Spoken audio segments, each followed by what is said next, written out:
Continuando con la lista de los 10 principales riesgos geopolíticos posibles hasta 2025. Hasta hace unos minutos estábamos en el segmento 1 y 2, que nos tomó un cuarto de hora. Aquí comenzamos con el número 3, para comprender que la tercer posible gravedad es la guerra convencional, el paso de la guerra convencional, a la guerra híbrida.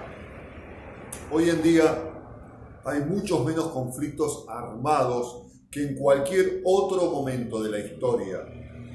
Frente al uso de la acción armada por parte de los estados, una estrategia habitual hace décadas, se ha pasado hoy a acciones más centradas en la desestabilización política y la perturbación económica.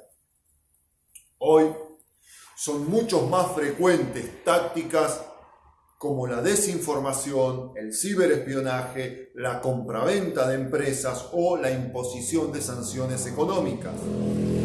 En este sentido, veremos cómo las guerras de carácter comercial o económico son cada vez más frecuentes y ocupan un lugar cada vez más destacado en la agenda de los estados y también de los actores no estatales, especialmente las empresas multinacionales. Hay muchos ejemplos recientes que abarcan muchos de los tipos de acciones que se pueden llevar a cabo. Un ejemplo de ello es que la Unión Europea y los Estados Unidos están asumiendo cada vez más la agenda de la Unión Europea.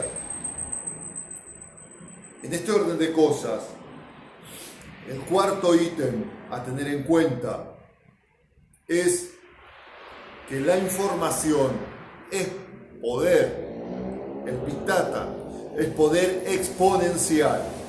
Lo cierto es que la democratización de la información producida en los últimos tiempos ha supuesto sin duda un balance positivo en términos generales. No obstante, también ha traído consigo cuestiones controvertidas que debemos entender al menos en dos dimensiones. Por un lado, la ingente cantidad de datos de todo tipo, conocidos coloquialmente como Big Data, será un factor diferencial para el desempeño de muchos actores, tengámoslo en cuenta, ya sean estatales o no estatales. Este uso masivo de información puede ser utilizado por empresas para mejorar su posición en el mercado y también es y ha sido utilizado por gobiernos, especialmente de tipo autoritario, que deseen tener controlada a su población o a la población de sus enemigos. Por otro lado, otro de los riesgos que genera una mayor preocupación es la gran desinformación. Esta se orienta a generar un ambiente informativo tóxico en el que no se consigue discernir de forma clara qué es cierto y qué no. Y esto, por supuesto, que complica el análisis de la geopolítica.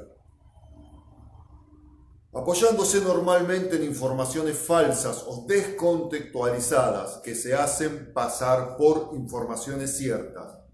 El efecto más inmediato de un clima de desinformación es la polarización social y el descrédito de actores, normalmente aquellos hacia los que va dirigida directa o suspicazmente, indirectamente esa información, los cuales pueden ser el gobierno, empresas, partidos políticos, medios de comunicación o personas o personajes, personalidades, lo que a su vez redunda en un aumento de la inestabilidad política y social.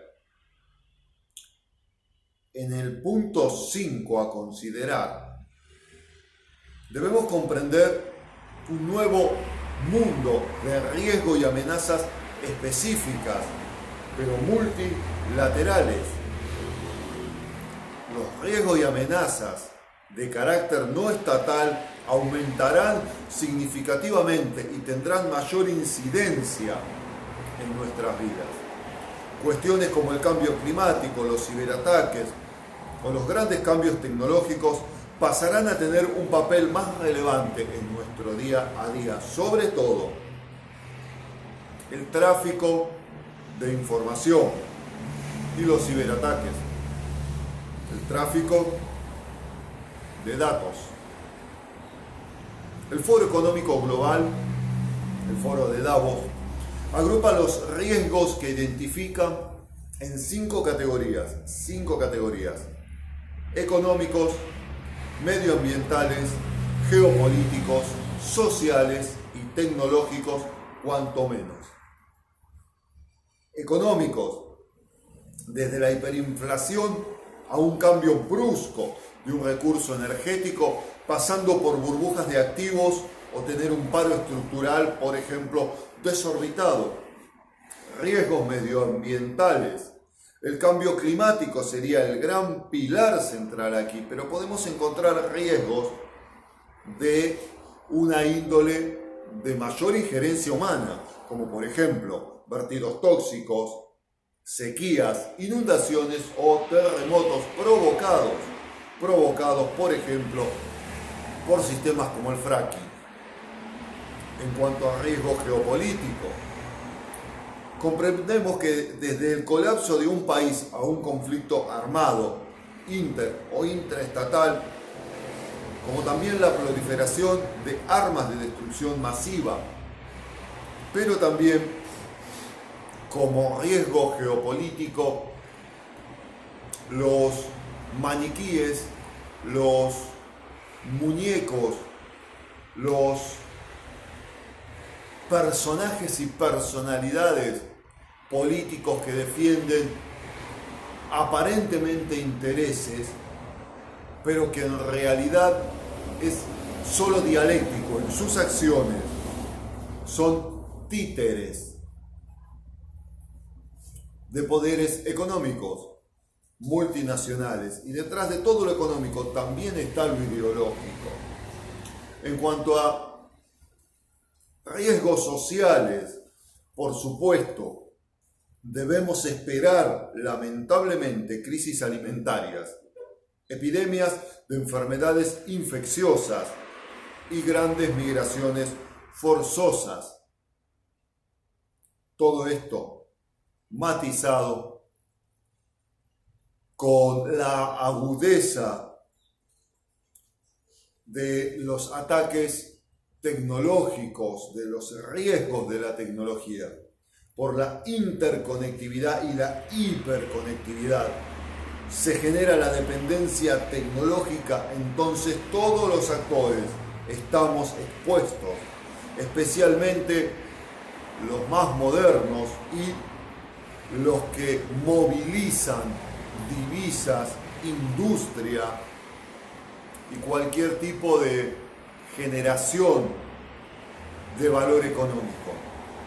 El Foro de Davos considera, por poner algunos ejemplos, los efectos no deseados de mejoras tecnológicas, la caída de una infraestructura crítica o ciberataques a gran escala. Y aquí es donde debemos consultar a especialistas sobre defensa cibernética global. En el próximo punto analizaremos brevemente las posibles puertas de las crisis económicas que nos esperan desde este 2021 hasta el año 2030.